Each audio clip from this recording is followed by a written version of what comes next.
दोस्तों, कुंडू न्यूज में आपका स्वागत है। चैनल को लाइक व सब्सक्राइब करें।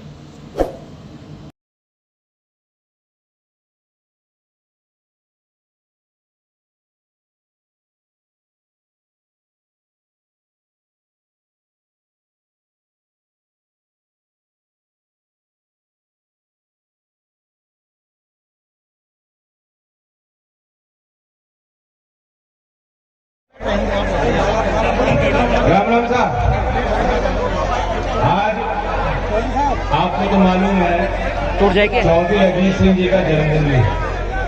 वैसे तो मुझे एक दिन उनके साथ बिताना चाहिए था,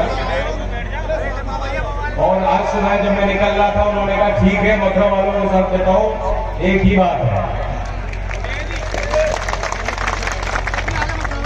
और आपने कोई घर का कोई बड़ा अपने जैसे बच्चों को पालता है, प्यार देता है, वैसा प्यार आपने हमेशा दिया। आज के इस अवसर पर चौधरी अजीत सिंह जी ने सभी किसानों को पत्र के माध्यम से अपने पिछले 4 दशकों के अनुभवों के बारे में बताया, और जो आज का मुद्दा चल रहा है ज्वलंत, उस पर भी अपना संदेश दिया। आज वो पत्र भी यहाँ मंच के माध्यम से पढ़ के सुनाया गया है। बाकी मैं कहता हूँ कि चलो गाँव की ओर एक विशेष कार्यक्रम अगले पूरे सप्ताह हमें चलाना है। पूरा सप्ताह मैं यहाँ मथुरा में ही रुकूंगा। किसी की कोई बात हो, कोई शिकायत हो, जरूर आके मुझसे मिले। जगह जगह हम पंचायत भी करेंगे, और हमारे पार्टी के जिम्मेदार लोग और आप सब जिम्मेदार हो। ये पंचायत के पंच आप हो जो बैठे हैं दरी पे नीचे। मैं आपसे भी विनती करता हूं कि इसकी छाया लेकर जो चौधरी साहब ने पत्र लिखा है, जहां भी आप बैठ रहे हैं, जैसे आप अखबार का विश्लेषण करते हो, चर्चा करते हो, ये हमारे प्रचार का माध्यम है, लोगों को जोड़ने का वक्त है। तो चौधरी अजीत सिंह जी के उस संदेश को गांव-गांव तक पहुंचाने में आप भी जरा मदद करें। मैं हाथ जोड़ के आप सबसे विनती करना है। बाकी आंदोलन के संबंध में कुछ शब्द मैं आपको पढ़ के सुनाना चाहता हूँ। प्रेमचंद मुंशी जी का नाम तो आपने सुना ही।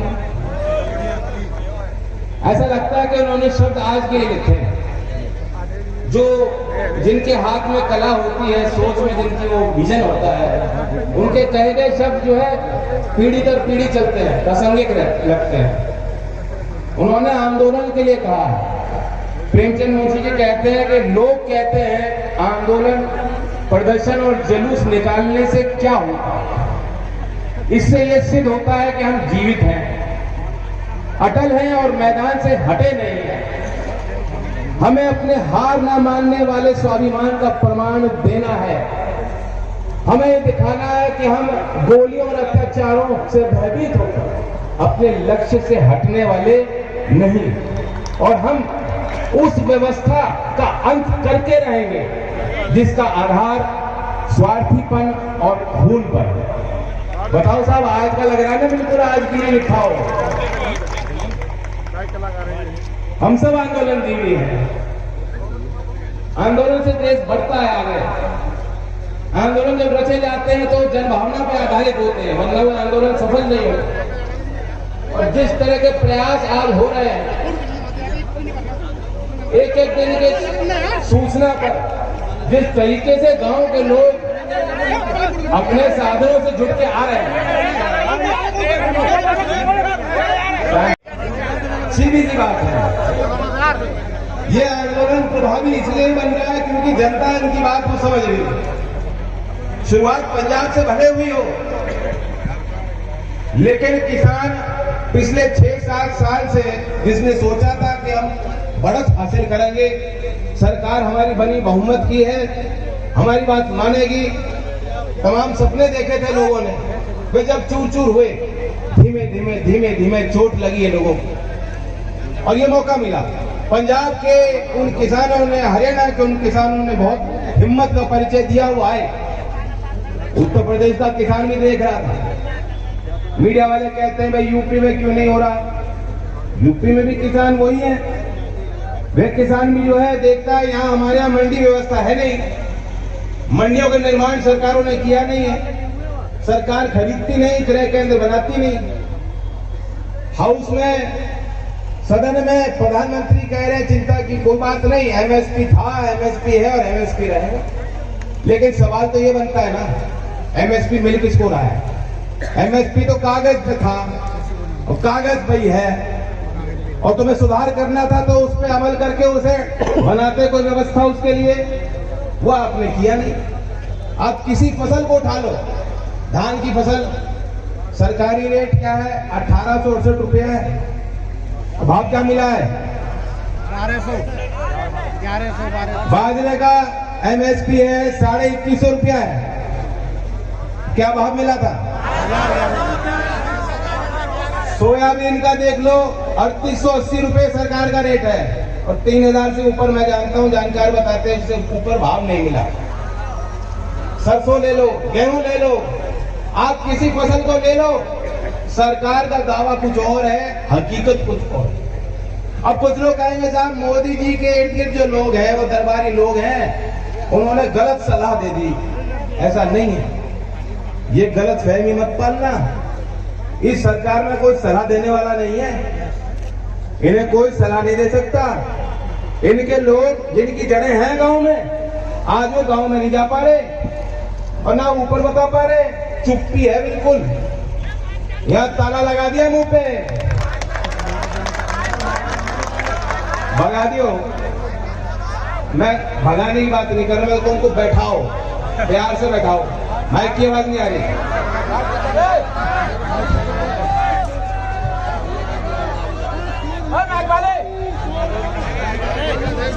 मैं प्रधानमंत्री मोदी जी को पूरा दोषी मानता हूं इस मामले में। ये उन्हीं की जिद है और उन्होंने साबित कर दिया। जब सदन में खड़े होकर इन्होंने अभी भाषण दिया, आपने सुना होगा, वह आपकी वकालत आज भी नहीं कर रहे हैं। 200 लोग से ज्यादा मर गए, इतना बड़ा संकट है, देश का काम रुका पड़ा है, दुनिया में तस्वीरें जा रही हैं, कील लगाई जा रही हैं, किसानों की भावना सरकार के विरुद्ध आ रही है, बड़ी बड़ी पंचायतें हो रही हैं, उसके बावजूद उस सब को देखते हुए भी उसकी जानकारी उनको मिलती है लगातार, उसके बावजूद भी मोदी जी ने एक शब्द भी आपके संवेदना के लिए नहीं कहे।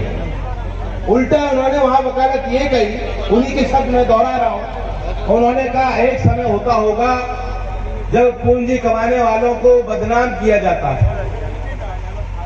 मतलब जो उद्योगपति हैं आज उन्हें सरकार उनके बचाव में उतर आई है और खुल के।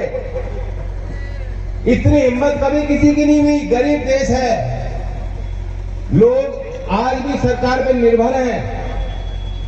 पूंजीपति हैं कितने, और उनमें भी आप देखो जो छोटे उद्योग लगाने वाला, कारखाने लगाने आदमी जो है, जो नौकरी देने वाला था, उसकी स्थिति क्या है, उसकी माली हालत क्या है? वित्तीय संकट में है, उसे लोन नहीं मिलता, उसका कारोबार नहीं बढ़ रहा, छोटे व्यापारी बिल्कुल तंग हैं, उनका तरक्की का काम नहीं हुआ उनके लिए एक भी पिछले 7 साल में। आप वकालत सिर्फ 2-4% लोगों के लिए कर रहे हो। और अडानी, एक उदाहरण आपको देता हूं, इन लोगों की कितनी तरक्की हुई है। पिछले 4-5 साल में 250-300% का इजाफा इनके संपत्तियों में हुआ है, इनके मुनाफे में हुआ है।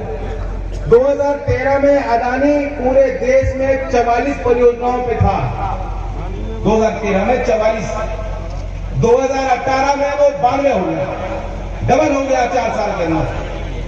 और उसके बाद 2017 में सरकारी ठेके भी जब निकलते, सारा जो है उन्हीं को मिल रहा है माल। 125 गैस परियोजनाओं के टेंडर हुए थे 2017 में, 25 अकेला अडानी जीत गया। 126 में माफ करें, 25 अडानी को मिला गैस प्रोजेक्ट। फिर 6 एयरपोर्ट की नीलामी हुई, जिसमें चौधरी चरण सिंह जी के नाम पे लखनऊ हमने कराया था, वह एयरपोर्ट भी उसमें शामिल था। 6 के 6 अडानी को दे दिए। इन लोगों को सरकार के संरक्षण की जरूरत नहीं है, ये तो इतने बड़े हो गए हैं। इन्हें लोन नहीं मिलना चाहिए, इनकी वित्तीय हालत अच्छी नहीं, बैंक इन्हीं को लोन देता है। और किसान की क्या हालत है? अभी मैं अखबार में पढ़ रहा था, बाराबंकी का, हमारे उत्तर प्रदेश का एक किसान, 80,000 का लोन था, बैंक वालों ने उसे बुला के जो बदतमीजी की, उसकी मृत्यु हो गई, निधन हो गया। घर वाले आरोप लगा रहे हैं कि इन्होंने प्रताड़ित किया, उस कारण से वो जान गंवाई है किसान। आगरा के नवलगढ़ के किसान है, वो अपने खेत में गया, 28 साल का दीपक नाम का किसान खेत पे गया, उसने देखा पूरी फसल जो चौपट हो गई क्योंकि ये हमारा पशु घुसा है, वही खेत में आत्महत्या कर ली। ये हालत है किसानी की। और प्रधानमंत्री वकालत कर रहे कि पूंजीपति को अपमानित मत करो, पंजाब में टावर मत तोड़ो, पंजाब में टावर किसी संपत्ति का नुकसान होता है, हम भी कह रहे हैं, कोई किसान संगठन नहीं चाहता किसी का नुकसान, लेकिन उससे बड़ा नुकसान आज किसान के साथ हो रहा है। आपने छला है किसान को, झूठ बोले हैं आप किसान को। आज आपकी बात किसान मान नहीं सकता जब आप कहते हैं एमएसपी रहेगा। कहने से नहीं होता, फरमान से देश नहीं चलता है, कानून बनना चाहिए। किसान यही मांग कर रहे हैं, कानून बनाओ। और मैं याद दिलाना चाहता हूं, जब मोदी जी मुख्यमंत्री थे बड़े अच्छे लगते हैं, गुजरात मॉडल की चर्चा करके आए थे, किसी को पता नहीं था क्या था गुजरात मॉडल। मैं तो कहता हूं, दिल से कह रहा हूं, बहुत अच्छे मुख्यमंत्री थे, प्रधानमंत्री अच्छे नहीं है। जब वे मुख्यमंत्री थे 2011 में मनमोहन सिंह जी ने विशेष समिति बनवाई उनकी राय लेने में। आज ऐसा होता है क्या? आज वह जब प्रधानमंत्री क्या विपक्ष के नेताओं की राय ले रहे हैं वो? हमारे यहाँ यूपी में भी परंपरा होती थी, मुख्यमंत्री को हर सदन के सत्र में विपक्षी नेताओं को बुलाकर चाय पीनी चाहिए, भोजन खाना चाहिए, उनके साथ पूछना चाहिए तुम्हारे कार्यकर्ताओं की क्या बात है, सरकार आपकी भी है। वे सारी परंपरा खत्म हो गई, अब तो दुश्मनी है, लाइन खींच दी। भाजपा वाले ऐसा दिखाते हैं कि भाजपा का जो विरोधी है वे राष्ट्र विरोधी हो गया, मोदी का कोई आलोचना करेगा तो वे देश विरोधी हो गया, वे नक्सलवादी हो गया, वे उग्रवादी हो गया। ये गालियां खानी पड़